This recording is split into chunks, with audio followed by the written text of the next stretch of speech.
So I do intend to be in lab this week, but let's go over some of the stuff that you'll need to know about starting the iWorks on the computer and a little bit about the worksheet and the major things that you should discuss on that worksheet. So first, every computer that you have, there should be 4 stations around the room, has iWorks on it. It has a lab scribe. This is the interface for iWorks. So if I click on that, it should open. Now, I don't have the machine connected now, so it's going to try to emulate the machine. So I'll just hit OK. But you should get some sort of recognition screen that says that you have the device. On each of the computers, I have placed the file that we're going to be using. It's called Lab3 ECG Spring 2017. And so if I go open up the iWorks, if I go to File, Open, you'll see that that file should show up here. I click on it, and now I have the file we're using. It shows the 6 leads running from lead 1, 2, 3, AVR, AVL, and AVF, and then this EM1, which is the clicker. So we'll see that when you hit the clicker, you'll see a little square pulse come through on the lowest channel. Practically, what we're going to be looking at on the worksheet is lead 2 and AVR, I believe. Let me make sure that's correct. So if we look on the worksheet, Lab 2 and AVR. So what I can do, if you like to, is just kind of make some of the screens smaller. You can do that by changing the size. The students are going to be focusing on lead 2 and AVR, but it can be fun for them to see all the other ones as well. So once they have that started, they'll hook everything up, they'll hit record, and what they will see is a heartbeat occurring. Now the reason I've chosen lead 2 and AVR is that these are sort of the leads they're probably going to be most familiar with.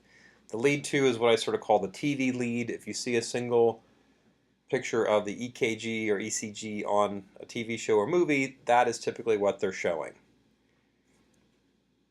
The AVR is looking at the heart from almost an entirely different angle, so basically 180 degrees. Now there's some variation in this.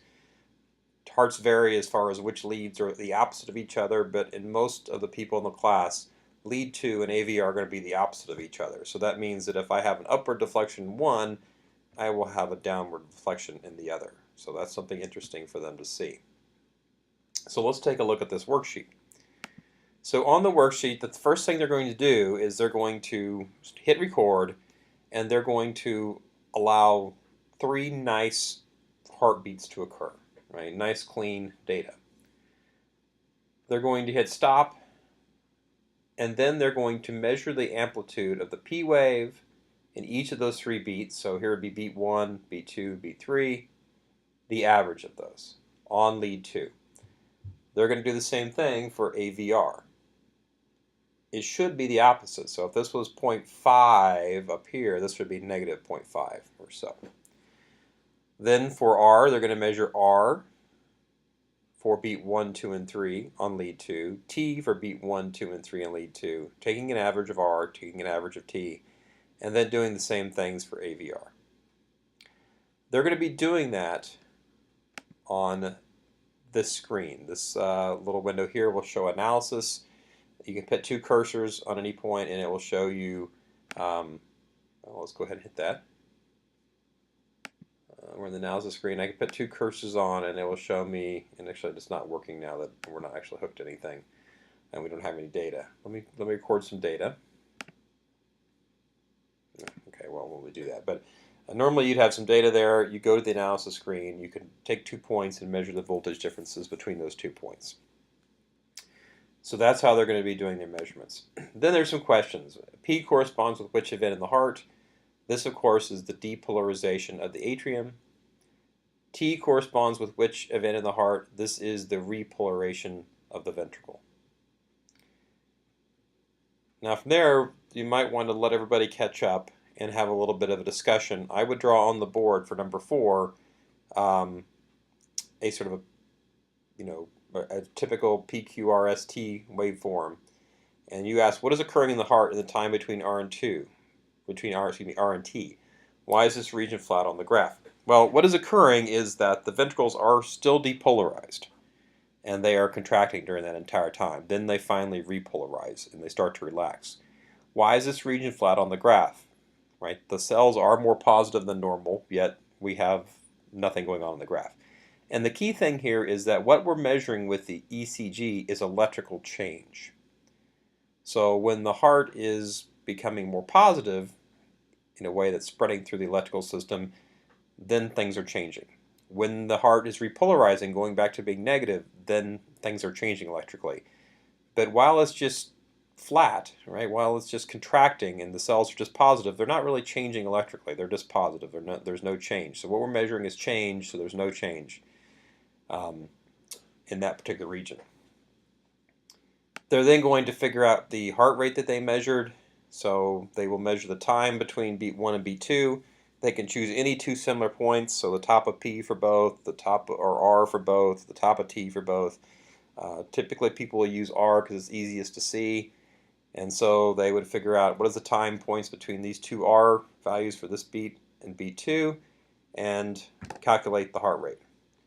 They would do the same thing for the heart rate between beat 2 and 3 and then average those two for an average of the heart rate.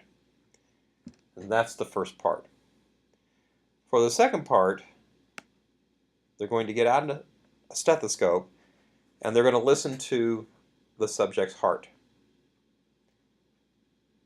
And they are going to start recording. And the idea here is they're going to try to correlate a heart sound with what's going on electrically.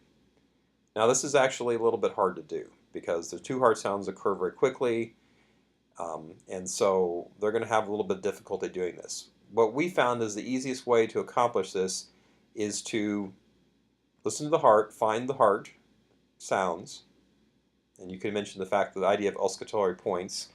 We're going to find the heart sounds, and then they're going to focus on just hitting the button for the first heart sound of each doublet. So not hitting it twice, just hitting it for the first heart sound of beat 1, the first heart sound of beat 2, and so forth. And they should get 3 different beats in a row like that, right? Or they can skip some beats, but the important thing is they're trying to only hit for the first heart sound. Then take a little bit of pause, and now they're going to hit the button on the second heart sound. So ignore the first, hit on the second, and try to, over a period of a few beats, always hit that button on the second beat. If they try to do both beats on the same heart, it's tough. Right? And what they're doing is they're just doing a quick double tap that doesn't probably have anything really to do with how those two sounds are related. They're going to hit stop. They're going to go to either they go to the analysis screen or they'll probably be able to see it on the main recording screen. They're going to try to figure out what is sound 1 related to, what particular event, what is sound 2 related to, what particular event. And of course this is related to the closing of the mitral valve and the closing of the semilunar valve. So they should be approximately, beat 1 should be somewhere on the downslope of P, or slightly after slightly after P, and the beat 2 should occur somewhere around R, right? So probably a little bit after R. So again, there's quite a bit of variability because it does ask them to listen and hit, and so that is kind of a tough thing to do. But this is the first time we've tried the heart sound, so we'll see how it goes. Again, the person is going to have to sort of feel around on someone's chest, and who knows how great they are going to be at listening for things. So make sure that the person who is the patient who has volunteered to do this knows that could happen. All right, so I will be there for some of the first labs, and so hopefully we'll see how it goes.